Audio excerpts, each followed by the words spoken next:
everybody. I'm Billy Morgan. We got Matt, Caleb, and Zion here. Hi. We are TPKhaos.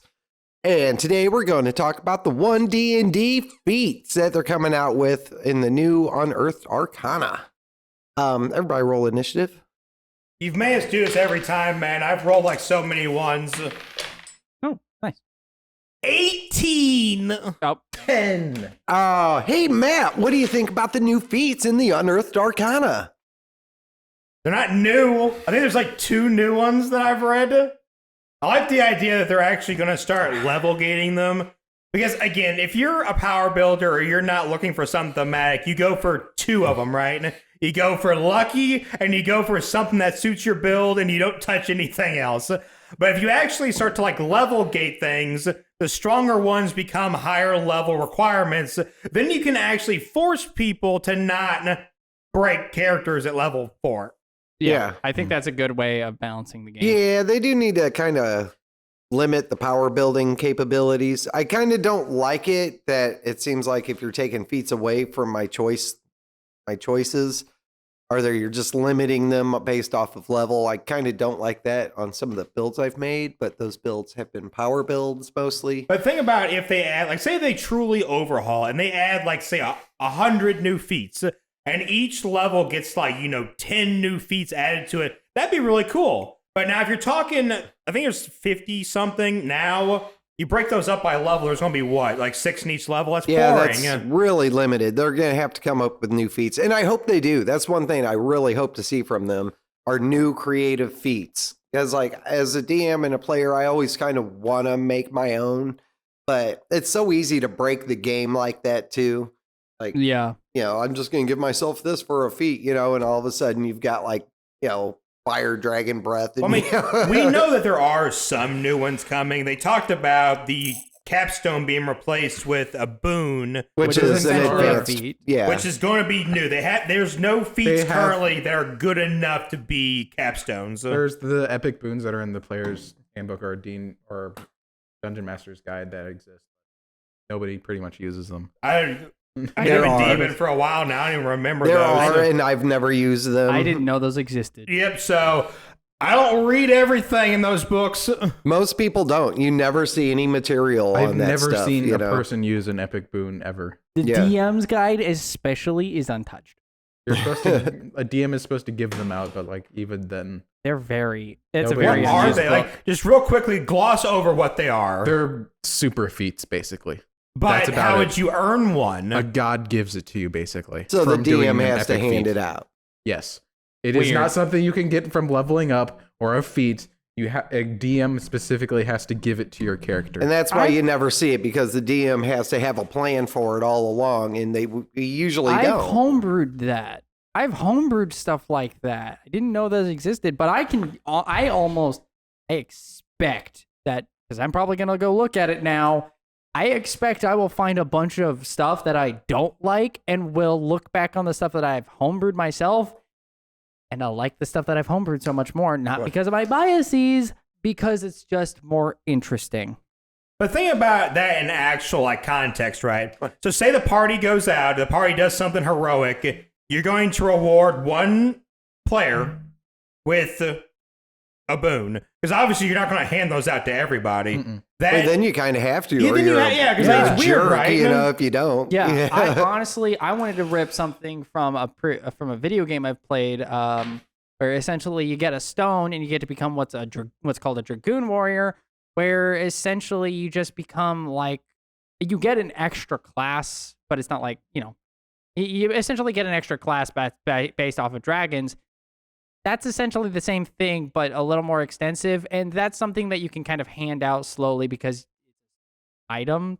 And honestly, it sounds so much cooler too than You're whatever. talking to a DM has to remember all that crap. No, Well, yeah, It's my own personal thing that I was gonna implement into a game before that unfortunately fell short. So I don't see it being used in many games, but when you're taking that boon from the DM and you're putting it into the player's hands and telling them this is part of your capstone abilities, as you get a picked a boon, then the player's going to make damn sure they have it. And then they can work for it, and they've earned it when they can finally achieve it. I also don't think it's from getting, like, you level up to 20 with a character like in one class, it's whenever you hit level 20, you get to choose an epic boon. Like you can multi-class and stuff. And Oh, so- yeah, they Oh, no, never that's a lot specified better. that. I think so. No, They didn't- I they thought it didn't was spec- 20 they in didn't one spec- level. They didn't specifically specify that. They- You'd 'cause they almost have did to pull it because of the down. classifications now. Yeah. You'd have to. Well, no, What if you because stayed they in said, that group? but they stated that All-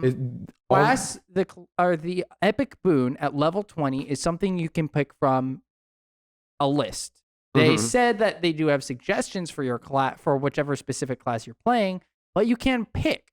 So that makes sense that they might say it, and they didn't specify specifically that if once you reach level 20 of a specific class, you get the boon. I thought it was. They 'Cause didn't- I really thought by the wording they had They- that it was I because they can't- also brought the capstone down from 20 to 18 Yes, and now that replaced does make that sense. with the boon. Now, They that does didn't make sense. specify that it's like whenever you hit level 20 in a specific cast. They just said whenever you hit level 20. But So that I might, don't But do know. you ever hit level 20 if you've Not multi-classed? technically, no. But, But, well, No. technically yes and no because Yeah, you because do it's add the character classes class. together when they determine your yeah, but you're class never a for- level 20 or if your you're level. 10 and 10. You're 10 fighter, 10 wizard. It's like, but it's like how they calculate cantrips. It doesn't matter what classes you. Oh, there's are a in. system you can work on revamping. Any multi-level caster or multi-class Oh yeah, caster. spell Yes. slots and stuff. I've been multi-classing currently into like multiple caster classes. Having to take care It's of a your different nightmare. spell slots from different, and having to figure out which spells go to which spell slots. It is fun though, having level 4 spell slots for a warlock. Now, we'll say this, just, go watch our other videos. I'm blanking now. That one might even be What, out the yet. class or the crits? No, I'm talking like, because he's mentioning a level 4 spell slot. He's saved, either you've seen it already or you haven't seen it. Watch the videos. He saved a character by pulling a spell out of nowhere for a level 4. Yes. I don't know if that video is going to be out before or after this, so you'll just have to figure it out. We don't keep track. Not even close. Although I think technically you're not supposed to be able to upcast past what what spell level you are on a warlock, but that's irrelevant. That's pointless. Yeah, that ain't fun. Anyway, So other feats. I like the balancing on all of this. I just personally love the balancing because while it's fun to see characters get busted, at the same time, I appreciate the fact that they see that players are breaking the game. They see what are essentially flaws or loopholes, and they're like, we should probably patch these out. It's like what any other video game company would do. So I appreciate that they're taking that same care with this. Yeah, Tabletop. I totally agree with you on that, and I get where you're coming from.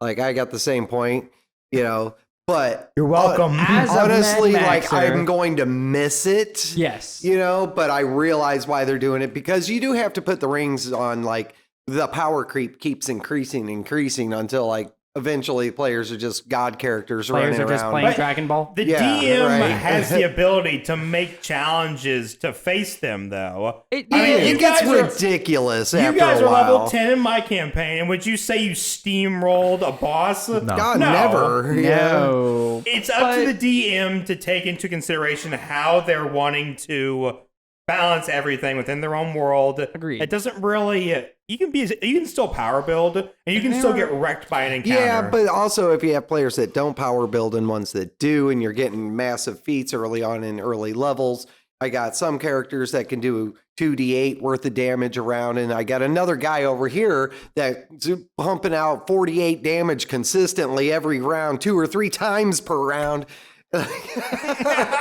Like, what the hell Let's is go, going on? Mirk!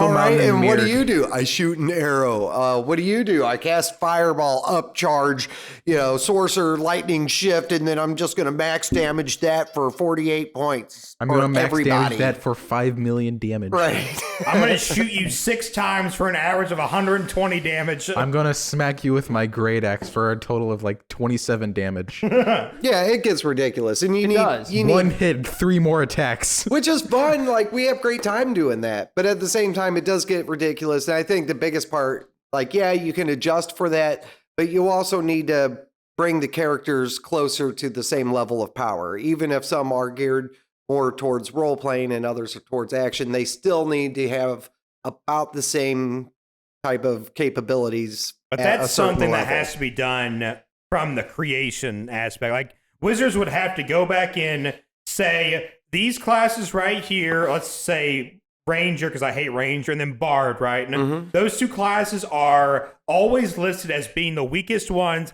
How can we increase their levels of power? But then they're still never going to be close to like a rogue, a paladin, or a barbarian. But they'll just be more powerful. But they are like I kind of think- doing that. You know? they are, and I have also, like I've said in the past, I don't think those classes are supposed to be combat oriented. I don't think they're building them for that, and I don't think that they necessarily want them for that. Definitely balance them out a little more, because it does get to the point where you feel like you can't do anything, especially when a ranger is supposed to be a survivalist. You should be able to pump out some damage. Look at a monk. A monk never gets a better weapon the entire time they're a monk, because there are no like handheld like fist weapons in That is this another thing. game. There's no Yeah, brass that's knuckles or horrible. anything like that. And so anytime Give you us- want to give a monk a magic item, you got to make something up. Yeah, for I've them, done. you know? I've Brass made knuckles. characters weapons. Give but us it's knuckle like, weapons, please. there is I- it's called a castis. It exists in reality. Just throw it into a game as a D8, please. Oh yes. On the note of classes, class restricted, like not just boons, But straight up, class restriction. like you're It a depends cleric, on so what you it have is. a It certain. Depends also if I think they said class categories instead of class specific. yeah.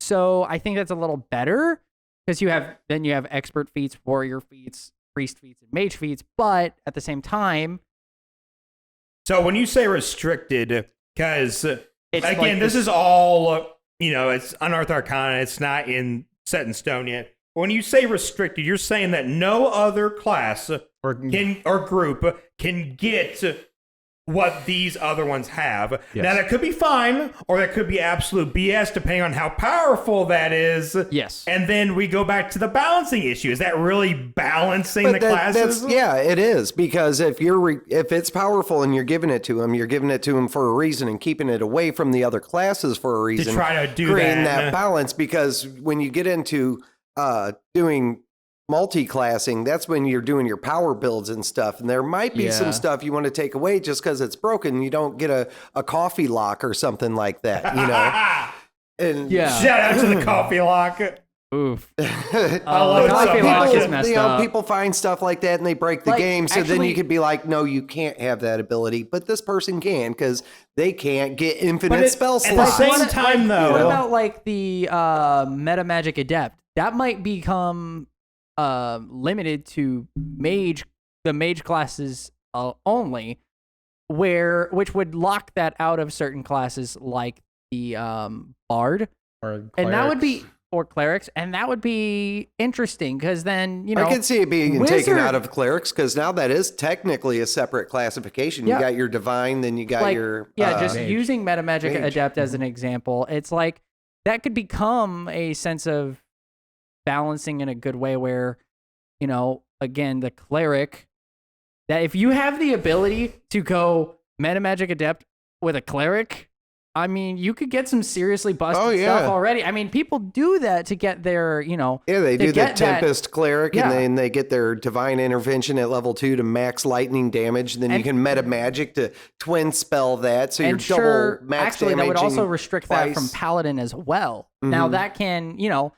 that can be disappointing to people like us who do like to see that those crazy numbers or crazy events, but at the same time, I can understand still- why they would want that. I can still make my level 9, whatever, level 7, 35 AC character, though, with like none of that. So how is that balanced? And I also understand it from the perspective of a thematic perspective, because like it's one of the things that honestly does confuse me a little, savage attacker and all of the piercer, Yeah. blood, crusher, those classes or those feats, I would have bard have that? They would. That does need to be geared towards fighting classes. Yeah, and I feel And like I've said that too. Like it'd be cool if they did that kind of like a skill tree. You get to be the knight, so then you can do the slasher feat just because you're proficient with your sword. You know. Yeah. So I feel like it would make a lot of sense.